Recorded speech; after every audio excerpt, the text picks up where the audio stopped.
O Evangelho segundo Paulo. Esse bem poderia ser um título para algum bom comentário bíblico à carta aos Romanos. Não só pelo conteúdo teológico desse documento, mas também porque até Paulo usa a expressão o meu Evangelho. E nós vamos continuar essa nossa jornada aprendendo da palavra de Deus na carta de Paulo aos Romanos. Olá, seja bem-vindo, aqui nós estudamos a Bíblia. E vamos seguir fazendo do jeito que a gente sempre faz, né? A gente abre o texto sagrado, capítulo por capítulo, verso por verso, sempre procurando entender o contexto do livro, da passagem, entender aspectos culturais, entender a linguagem, entender a religião da época, os conflitos, para que a gente possa sempre extrair o máximo de conteúdo do texto sagrado para as nossas vidas. E como já é o que a gente tem feito, faremos mais uma vez. Vamos orar? Vamos orar. Senhor nosso Deus, obrigado por mais uma oportunidade com a Tua palavra. Obrigado por mais esse tempo. Mais uma vez, Senhor, nos ensina e nos guia a toda a verdade. Em nome de Jesus. Amém. Diga você também o seu amém, que você já sabe, né? Quer dizer, eu concordo, quer dizer, assim seja, quer dizer, é verdade. Vamos lá então. Abra também aí sua Bíblia em Romanos capítulo 2. Eu queria estimular você, além de assistir aqui esses vídeos do canal, a ler a sua Bíblia. A ter uma Bíblia e fazer a leitura regular, a leitura constante, a leitura diária. Você sabia que lendo 4 capítulos por dia, você lê a Bíblia toda em menos de um ano? É uma boa pedida. Que tal? Diz assim a palavra do Senhor. Portanto, você que julga os outros é indesculpável, pois está condenando você mesmo naquilo em que julga. Visto que você, que julga, pratica as mesmas coisas. Interessante. Finalzinho do capítulo 1, a gente viu que Paulo estava falando como é que fica o ser humano quando o ser humano resolve que ele não precisa de Deus, que ele quer se afastar de Deus. Deus deixa o ser humano à vontade e entrega o ser humano aos próprios desejos do ser humano. E aí vem toda aquela sorte de perversidades que a gente viu no final do capítulo 1, mas que a gente também vê olhando ao redor, né? A gente vê o que é um mundo sem Deus. Nós vivemos numa sociedade que cada vez mais tem negado o nosso passado cristão.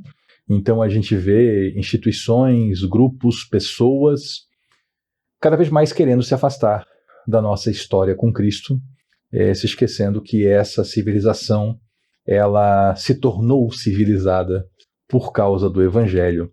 E coisas como, por exemplo, abolir a escravatura foram atos de pessoas que acreditaram nas palavras da Bíblia. Mas, dito isso, então, né, final do capítulo 1, toda essa sorte de horrores. E aí Paulo começa o capítulo 2 de um jeito muito interessante. Ele faz daqui para frente, e eu quero que você preste muita atenção nisso agora, porque isso vai ser algo que vai permear o resto da carta. Paulo, ele usa uma forma de escrever, uma forma de se expressar, que, pelo menos para mim, ela remete muito ao profeta Malaquias, que é aquela ideia assim, ele está lançando um argumento, e aí é como se ele mesmo já fizesse o diálogo com o seu interlocutor, opositor, com alguém que põe objeções. E aí ele já vem e traz a resposta. Se você já viu o vídeo aqui no canal de introdução a Malaquias, você percebeu isso, ou se você já leu o profeta Malaquias, né, tem muito disso. E Paulo, então, ele vai fazendo isso. Ele vai agora falando com esse seu interlocutor, que não está ali no momento que ele escreve a carta, está lá em Roma. Né? São pessoas da comunidade cristã, são judeus, são não-judeus que estão lá. E ele vai dialogando, fazendo sozinho esse diálogo, mas já apresentando ali, então, a contraposição aos argumentos e aí as respostas. Então, no final do capítulo 1, ele apresentou o resultado do homem sem Deus. E aí no começo de tudo ele fala assim, portanto, você que julga os outros, por que esse interlocutor, lendo o capítulo 1, fala assim, é fulano, é Beltrano, é aquele outro ali, sabe? E vai apontando o dedo e acusando. Portanto, você que julga os outros é indesculpável. Jesus já ensinou isso, né? Nós não viemos aqui para julgar. Eu quero que você sempre saiba diferenciar julgamento de discernimento. Discernimento é o seguinte, eu encontro uma pessoa, eu conheço uma pessoa e eu observo que a conduta dessa pessoa é tal que eu não quero imitá-la, não quero andar com ela, e não quero que essa pessoa tenha acesso ao convívio da minha família. Eu estou discernindo, eu estou separando o que funciona do que não funciona. Qual a diferença disso para julgamento? O julgamento é aquela pessoa que encontra o mesmo cidadão e diz assim, esse aí vai para o inferno, esse aí é um endemoniado, esse e aquilo. A pessoa já profere uma sentença e ela já executa a sentença. Né? No processo judicial, o juiz vai lá e diz, por exemplo, né, essa pessoa aqui ela cometeu uma infração e a penalidade para ela é uma multa de tanto. E aí depois é executada essa multa, ou seja, é cobrado esse dinheiro. A pessoa que julga, ela faz o quê? Ela faz a investigação, que ela já olhou, então ela já investigou tudo. Ela julgou, ela emitiu uma sentença sobre esse outro, e ela já executou essa sentença. Então ela já botou aquela pessoa ali como um condenado. Nós não somos chamados para isso, de jeito nenhum. O discernimento é aquela ideia, sejam simples como as pombas, mas prudentes como as serpentes. Olha onde pisa, olha onde anda, né? As más companhias pervertem os bons costumes, essa é a ideia. Então aqui Paulo fala, portanto você que julga, você não tem desculpa não. Não tem desculpa, porque você está condenando você mesmo naquilo em que julga. Já que você que julga também pratica essas coisas. É aquele nosso velho problema. Do lado de baixo do céu, a gente está ainda sujeito ao pecado. Então, não tem como a gente apontar o dedo. Lembra da história lá de João capítulo 8, né? Atirar a primeira pedra? Como é que eu vou atirar a primeira pedra e executar uma sentença contra alguém se eu mesmo tenho pecado? Então, como é que eu vou julgar alguém, condenar alguém, executar a sentença sobre esse alguém, se eu mesmo também erro? Então não dá. O que Paulo nos trouxe no capítulo 1 é para discernimento. É para a gente saber o que acontece com o ser humano sem Deus, para que, a gente não vá por esse caminho de loucura, né? E outro, a gente sabe onde é que a gente está pisando, em que caminho, em que terreno que a gente está andando, quando a gente sai para esse mundo, nós estamos nele, né? Então a gente tem que saber com o que a gente está lidando. Sabemos que o juízo de Deus contra os que praticam tais coisas é conforme a verdade. A gente não pode se enganar, tá? A gente não pode viver essa fantasia bobinha que muita gente vive de que não há julgamento, de que não há e não haverá julgamento. Há julgamento e haverá julgamento, sim. Deus, ele vai julgar, sim. Ele vai condenar, sim. E ele vai executar a sentença, sim. Porque o salário do pecado é a morte. E quando eu falo morte, eu não estou falando simplesmente da morte para este mundo, eu falo da morte eterna, pela eternidade. Então, Deus faz o julgamento contra os que praticam essas coisas. E ele faz isso conforme a verdade. Aqui é a história de Paulo, o evangelho de Paulo ser Romanos, né? Ele vai estabelecendo aqui as bases e os fundamentos da salvação. Veja que nesse ponto aqui da carta que a gente lê, todos estamos condenados, nesse ponto. E aí ele vai introduzir a outra ideia. Eu já vou lhe dar o adiantamento, que você já tem que saber disso, né? Só tem salvação em Jesus Cristo. Por quê? Já diz lá no Antigo Testamento, né? Todos pecaram. Não tem um só que não tenha pecado. Então todos são merecedores do quê? Da punição, do castigo eterno. Só que veio Jesus e toma a punição na cruz. E como é que a gente se apropria dessa graça? A gente simplesmente acredita. A gente simplesmente estabelece um contato pela fé. E aí a condenação que viria sobre nós não vem. A Bíblia fala que é como se fosse um papel, uma cédula, anotado com os nossos pecados. E que essa cédula foi cravada na cruz de Cristo. Aí acabou, né? Então ele fala aqui, ó. Então, você não pode julgar, né? Porque o juiz de Deus contra os que praticam essas coisas é conforme a verdade. Assim, quando você, um simples homem, o julga, mas pratica as mesmas coisas, pensa que escapará do juízo de Deus? Esse aqui é o perigo muito forte do formalismo religioso, né? Da pessoa que ela está dentro de uma expressão de fé e aí ela começa a olhar para as pessoas que estão dentro ou fora dessa expressão, mas normalmente para fora, né? E ela começa a exercer juízo, julgamento sobre essas pessoas, né? E acontece, outro dia veio uma pessoa aqui nos comentários e dizendo que eu vou para o inferno, né? Dizendo que eu que estou aqui falando com você, que eu vou para o inferno. E era um cristão, se identificar pelo menos como um cristão, né? E ele estava chateado com os ensinos que eu estou apresentando aqui. Essa é a atitude que a gente tem que cuidar para a gente não tomar. A gente não pode se colocar nessa posição de olhar para alguém e julgar e dizer assim, e aí você vai para o inferno, né? E porque a gente também peca. A gente também está sujeito a isso. E a gente só não vai para a destruição eterna porque a gente tem a graça de Cristo. Então, não é um mérito nosso, o mérito é dele. Então, a gente não pode exercer julgamento.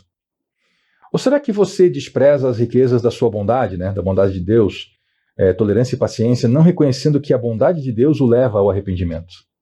Então, olha só, a gente só tem chance de arrependimento por causa da bondade de Deus. É a bondade de Deus que nos conduz a esse arrependimento, porque se não tivesse essa bondade, o máximo que a gente poderia viver era remorso. Sabe a diferença?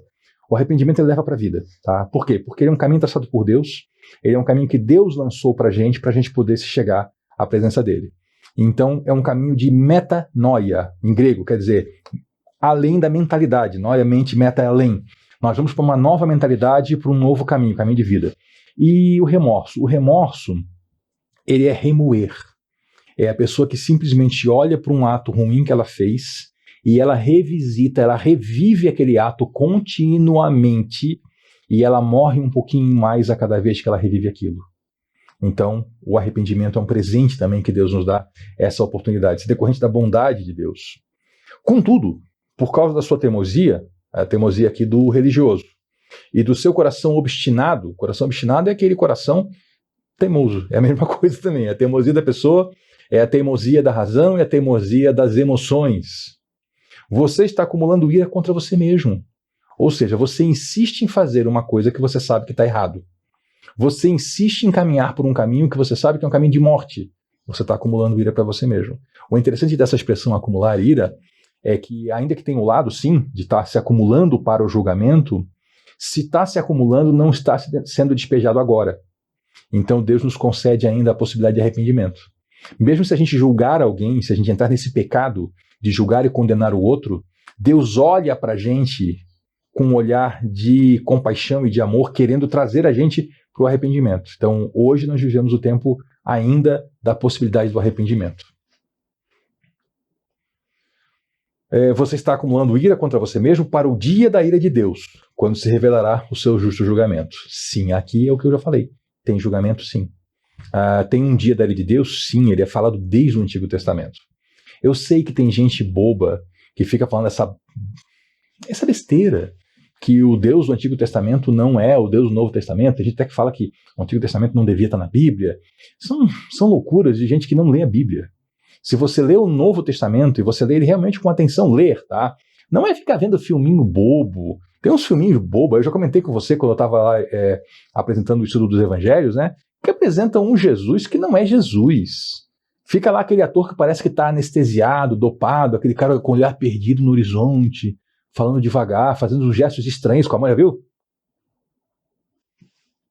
Que isso? Vai ler o Evangelho. Vai ler Mateus 24, por exemplo. Vai ler lá, ler as cartas de Pedro, ler as cartas de Paulo, leia o comportamento lá do Espírito Santo em relação a Ananias e Safira. Eu vai ver que Deus é o mesmo e sempre foi. É que a manifestação dele, a revelação dele, é que ela vem sendo aumentada ao longo das Escrituras até a revelação plena, que é Jesus Cristo, né? Então, no Antigo Testamento tem uma revelação parcial, e em Jesus tem uma revelação plena. Mas a gente não pode esquecer que Jesus voltará sobre as nuvens com poder e glória, de espada na mão. Tá? Então, julgamento sim, julgamento sim. Então, a pessoa que está aí julgando os outros está acumulando ira para si, para o dia da ira de Deus, para o dia do julgamento. Deus retribuirá a cada um conforme o seu procedimento. Isso aqui, só para tirar alguma dúvida que possa surgir nesse momento no seu coração, tá? Isso aqui não é salvação por obras, tá? Deus retribuirá a cada um conforme o seu procedimento. Isso aqui é o seguinte, o procedimento meu, espero que o seu também, é ter fé em Jesus Cristo, acreditar no que ele faz por nós, crer na sua santa palavra e buscar viver por ela. E tem o procedimento dos ímpios, que é desprezar tudo isso. Tá? Não é a questão de que é uma balança de boas ações e más ações. Não é isso. Pensar nessa balança de boas e más ações é pegar esse texto aqui, esse verso, tirar do contexto do livro todo, tirar do contexto da Bíblia toda e tentar fazer uma doutrina nova. A gente sempre tem que ler o texto dentro daquele seu contexto. O contexto imediato, né? O próprio texto ali circulante, que é a carta aos Romanos, mas a Bíblia como um todo. Na Bíblia como um todo, o que a gente vê é que a salvação ela vem por meio da fé. Nós vimos no capítulo 1, né? O justo viverá pelo quê? Pela fé. Então, ele dará vida eterna aos que, persistindo em fazer o bem, buscam glória, honra e imortalidade. Mas haverá ira e indignação para os que são egoístas, que rejeitam a verdade e seguem a injustiça. E interessantíssimo aqui, vida eterna aos que, persistindo. A gente pensa assim, persistir, persistência, normalmente a gente pensa nessa palavra quando há resistência, né? Para a gente persistir tem que ter uma resistência. Fazer o bem traz resistência. Existe uma resistência interna nossa, que é a natureza carnal do ser humano, mas tem uma resistência externa também. São pessoas que se levantam contra quem faz o bem. Então a persistência em fazer o bem, buscar glória, honra e imortalidade. Então é buscar as coisas corretas, tá? E, claro, texto dentro do seu contexto.